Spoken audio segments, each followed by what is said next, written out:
이번 시간에는 모세오경 가운데 네 번째 책인 민수기에 대해서 우리가 함께 살펴보고자 합니다. 그런데 이 민수기라는 책의 타이틀은 어디서 유래를 했냐면 헬라어 번역, 그러니까 70인역을 쫓아서 백성들의 수를 센다는 그러한 의미로 붙여진 타이틀이 바로 민수기입니다. 하지만 히브리어 타이틀을 보면 In the Wilderness, 그러니까 광야에서라는 타이틀이 붙어 있고, 히브리어 타이틀에서도 볼 수 있듯이 이스라엘 백성들이 광야에서 어떻게 지냈는지를 보여주는 책이 바로 이 민수기입니다.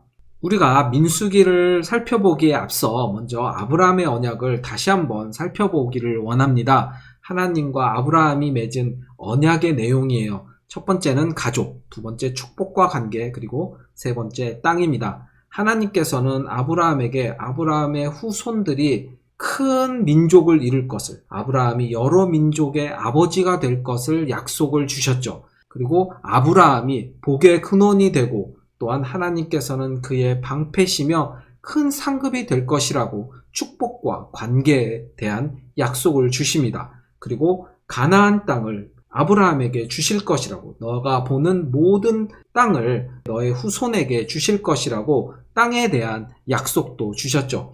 이렇듯 가족, 축복과 관계, 땅이 어떻게 성취가 되어 가는지, 하나님께서 아브라함에게 주신 이 약속을 어떻게 성취해 나가시는지를 보여주는 책이 또한 모세오경을 통해서 우리가 그것을 살펴볼 수가 있다고 전에 말씀드린 적이 있습니다. 그렇다면 가족에 관한 약속의 성취는 창세기를 통해서 우리가 알 수가 있었죠. 하나님께서 아브라함에게 이삭을 허락하시고 이삭이 야곱이 12형제를 낳은 후에 그 12형제가 이집트 땅으로 가서 큰 민족, 큰 백성을 이루게 됩니다. 그렇게 가족에 대한 약속이 성취되어 가는 것을 보여주는 것이 바로 창세기입니다. 그렇다면 축복과 관계에 관한 약속은 출애굽기와 레위기를 통해서 하나님께서 어떻게 성취해 가시는지를 보여주시죠.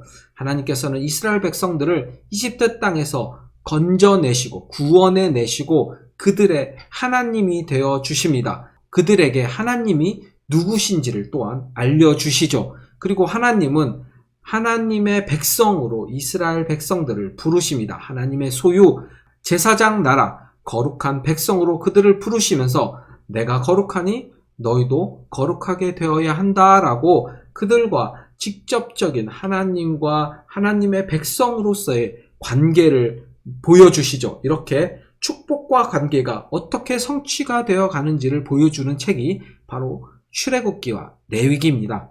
그렇다면 민수기와 신명기는 땅에 대한 약속이 어떻게 성취되어 가는지를 보여주고 있습니다. 민수기는 이제 이집트를 탈출하여 시내 광야에 머물던 이스라엘 백성들이 이 민수기를 통해서 그들이 약속의 땅 바로 직전까지 어떠한 과정과 여정을 겪으면서 그 땅을 목전에 두고 있는지 그 성취되어 가는 과정을 보여주고 있죠. 그리고 신명기는 그 땅을 목전에 두고 모세가 이스라엘 백성들에게 하는 마지막 설교문들을 담고 있습니다. 이렇듯 우리는 이 모세오경을 통해서 아브라함의 언약이 어떻게 성취가 되어 가는지를 볼 수가 있고, 이 시간에 살펴볼 이 민수기는 땅에 대한 하나님의 아브라함과 맺으신 언약 가운데 땅에 대한 약속이 어떻게 성취가 되어 가는지를 보여주고 있다는 것입니다. 그렇다면 이스라엘 백성들이 약속의 땅까지 어떠한 여정을 거치면서 가게 되었는지를 우리가 차트를 통해서 한번 살펴보면서 시간대별로 그리고 장소별로 한번 살펴보기를 원합니다. 출애굽기의 시작은 이렇게 시작을 합니다. 야곱과 그의 아들 12명 그리고 가족 70명이 이집트 고센 땅에 정착을 하면서 시작을 하게 되죠. 약 430년이 흐르면서 그 이스라엘 자손들은 번성을 하게 됩니다. 하지만 요셉을 알지 못하는 왕이 등장을 하면서 이스라엘 백성들은 노예 생활을 이집트에서 하게 되죠. 하나님께서는 모세와 아론을 선택하셔서 이스라엘 백성들을 구원해 내시기로 결정을 하십니다. 그렇게 이스라엘 백성들은 출애굽을 하게 되죠. 출애굽을 430년 만에 출애굽한 이스라엘 백성들은 약 3개월간의 여정을 통해서 하나님의 산 시내 광야 그곳에 머물게 됩니다. 그들은 11개월간 이 시내 광야에 머물면서 하나님과 언약을 맺게 되고 또한 하나님이 주시는 율법을 받게 되죠. 그리고 출애굽기 마지막 편에는 하나님께서 알려주신 대로 하나님이 머무시는 성막을 짓는 것을 우리는 알 수가 있습니다. 그리고 레위기는 하나님께서 거룩하시기 때문에 하나님의 소유, 제사장 나라, 거룩한 백성으로 부름받은 이스라엘 백성들이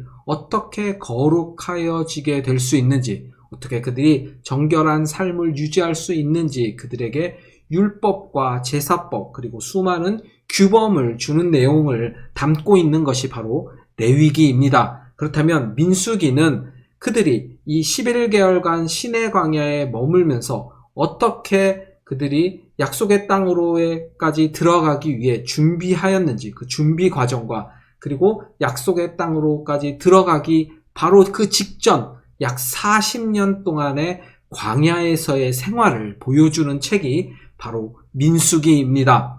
그리고 그들이 모압 평지에 도착을 하게 되죠. 이 모압 평지는 바로 가나안을 마주보고 있는 땅입니다.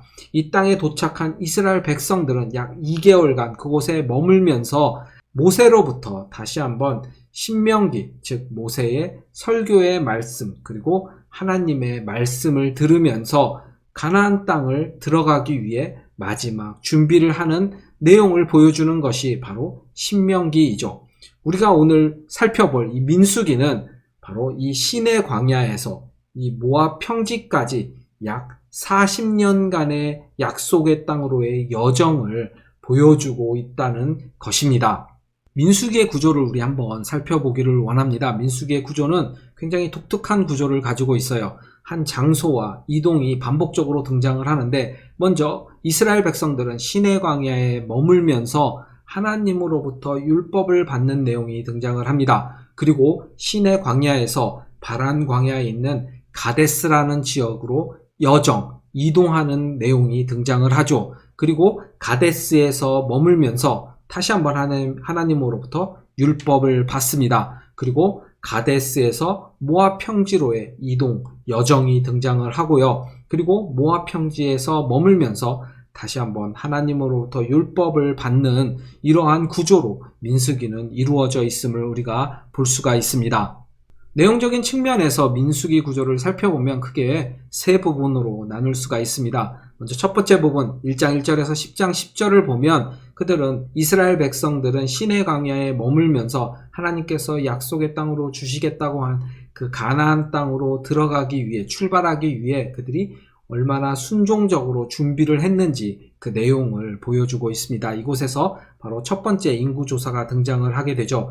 두 번째 부분은 10장 11절부터 25장 18절까지인데 이곳에서 이스라엘 백성들은 끊임없이 하나님을 불평하고 불만하고 하나님께 반란을 일으키고 반역을 하게 되는 내용이 등장을 하게 됩니다. 신실하신 하나님은 끝까지 이스라엘 백성들을 붙드시고 인도하시지만 이스라엘 백성들은 끊임없이 이집트로 돌아가기를 원하고 또한 하나님께 반역을 하고 불평하기에 급급하죠. 그 대표적인 사건이 바로 이스라엘 백성들이 가데스 지역에 도착을 해서 모세를 통해서 12명의 정탐꾼을 가나안 땅에 보낸 후에 돌아와서 여호수아와 갈렙을 제외한 10명이 다시 이집트로 돌아갈 것을 말하면 이스라엘 백성들을 선동하고 반란을 일으키는 사건이 등장을 하게 됩니다. 그러면서 이집트를 탈출한 1세대들, 그 세대들은 결코 약속의 땅에 들어가지 못할 것이라는 하나님의 공의의 말씀을 듣게 되죠. 하지만 하나님께서는 신실하게도 아브라함의 언약을 기억하셔서 그 다음 세대, 두 번째 세대가 하나님께서 주시기로 한 약속의 땅에 들어갈 것을 말씀해 주십니다.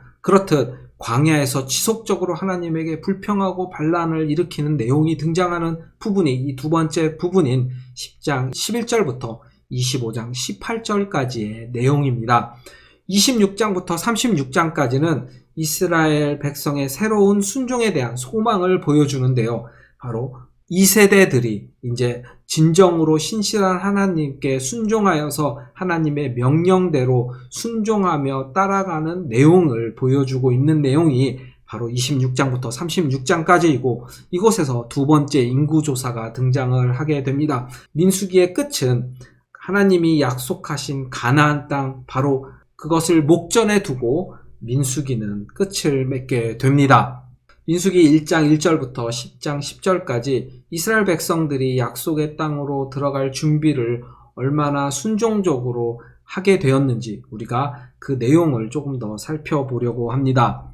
먼저 민수기 1장부터 4장까지는 첫 번째 이스라엘 백성들의 인구조사와 그들이 어떠한 형태로 진영을 배치하게 되었는지 그 진영의 배치에 대해서 자세하게 설명해 주고 있는데, 이 진영의 배치는 우리가 다음 슬라이드에서 조금 더 구체적으로 살펴보려고 합니다. 민수기 5장부터 8장까지는 정결의식에 대한 율법을 우리들에게 알려줍니다. 즉 어떻게 이 이스라엘의 진영을 정결하게 할 수 있는지에 대해서 알려주시는 것이죠. 바로 부정한 자들이 진영에 무단으로 들어오는 것을 방지하고 백성들 사이에 부정과 죄의 오염을 제거하는 그러한 정결법, 정결규범 등을 자세하게 알려줍니다. 그리고 민수기 7장에는 성막 봉헌식 때 드렸던 헌물과 비품들의 내역을 자세하게 설명해 주고 있고, 민수기 8장에는 레위 지파를 특별하게 하나님께서 구별하여서 하나님을 섬기는 일, 그리고 성막에서 사역하는 자들로 부르시는 내용이 민수기 8장에 등장을 합니다. 그리고 민수기 9장부터 10장 10절까지는 시내 광야를 떠나기 위해 봉헌과 그 준비 과정을 보여주는데요. 바로 이스라엘 백성들이 시내 광야에서 두 번째 절기인 유월절을 보내게 되고요. 그리고 은나팔 2개를 만들어서 그 은나팔을 통해서 이스라엘 백성들이 체계적으로 이동하거나 혹은 명령할 수 있는 그러한 신호 체계를 만드는 내용이 바로 민수기 9장부터 10장 10절까지 등장을 하게 됩니다. 이렇듯 우리는 앞부분 민수기 1장 1절부터 10장 10절까지 이스라엘 백성들이 어떻게 약속의 땅으로 들어가기 위해서 하나님 앞에서 순종적으로 그것을 지켜 행했는지 그 내용이 등장하는 것을 우리는 살펴볼 수가 있었습니다. 이스라엘의 진영 배치도를 우리가 함께 자세하게 살펴보기를 원합니다. 먼저 슬라이드를 보면 한가운데 정중앙에 성막이 위치하는 것을 우리가 볼 수가 있죠. 성막은 하나님이 머무시는 곳, 하나님의 영광이 머무시는 곳, 그리고 하나님께 제사와 예배를 드리는 장소였죠. 즉 성막이 가운데에 위치했다는 것, 그리고 그 주변으로 이스라엘 지파들이 진영을 갖췄다는 것은 그들의 삶이 하나님 중심으로 살았다는 것을 우리들에게 보여주고 있습니다.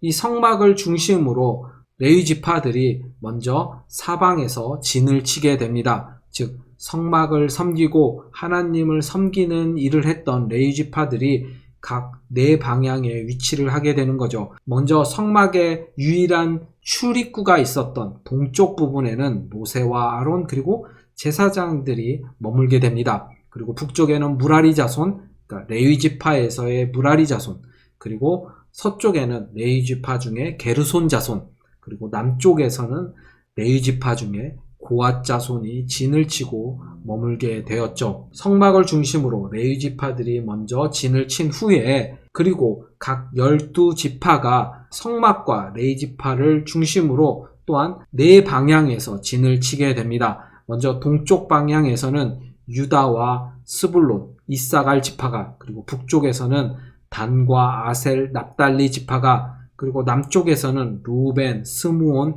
갓 지파가, 그리고 서쪽에서는 에브라임, 므낫세, 베냐민 지파가 진을 치게 됩니다. 우리가 여기서 주목해야 될 부분은 거기 숫자가 보이시죠? 1번, 2번, 3번. 이 숫자들은 요셉의 아들들의 순서입니다. 즉 르우벤이 첫 번째 아들이었고요. 두 번째가 시므온, 세 번째가 레위, 그리고 네 번째가 유다. 이런 식으로 순서를 제가 보여주기 위해서 순서를 적어 놓은 것입니다. 먼저 우리가 살펴보아야 될 부분은 레위 지파입니다. 레위 지파는 하나님께서 특별하게 구별하신 지파였죠. 즉 성막을 지키고 그리고 하나님을 섬기는 일로 부르신 지파가 레위 지파였습니다.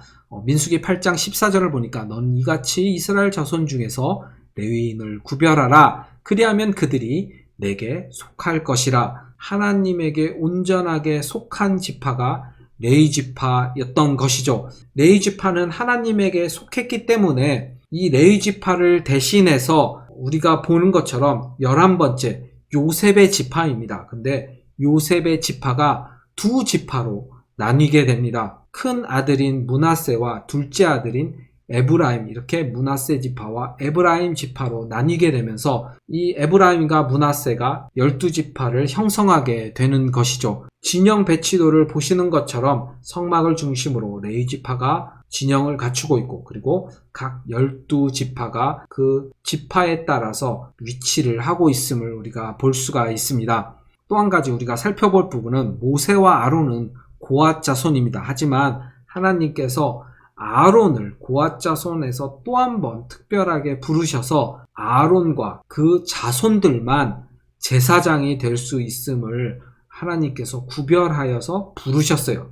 그러니까 무라리 자손, 게르손 자손, 고앗 자손은 하나님을 섬기는 일은 했지만 하나님의 제사장의 역할을 하지는 않았습니다. 오직 제사장 역할은 아론의 후손들만 할 수 있었음을 우리가 볼 수가 있습니다. 이것이 바로 이스라엘 진영의 배치도입니다. 앞에서 우리는 이스라엘의 진영 배치도를 살펴보았는데요. 이번 슬라이드에서는 이스라엘의 행진 배치도를 살펴보려고 합니다. 이스라엘 백성들은 성막, 즉 하나님이 머무시는 그 장소에 하나님의 영광의 임재, 즉 영광을 상징하고 임재를 상징하는 구름 기둥이 머물러 있으면 이스라엘 백성들도 진을 치고 머물렀습니다. 하지만 성막에서 하나님의 구름 기둥이 떠오르고 이동을 하면 이스라엘 백성들은 그 구름 기둥을 쫓아 행진을 하게 되었죠. 그때 이스라엘 백성들이 이동할 때, 행진할 때의 배치도를 우리가 한번 살펴보려고 하는 것입니다. 그림에서도 볼 수 있듯이 행진 방향이 보이죠. 맨 먼저 이스라엘 백성들이 하나님의 인도하심, 구름기둥의 이동을 쫓아 제일 먼저 레위 지파 가운데서도 제사장들이 언약궤를 들고 제일 먼저 출발을 하게 됩니다. 이스라엘 백성들이 진영을 구축할 때는 하나님의 성막을 중심으로, 하나님을 중심으로 그들이 생활을 했다면 이스라엘 백성들이 행진할 때는 하나님의 인도하심을 쫓아 그들이 행진했음을 보여주는 것이죠.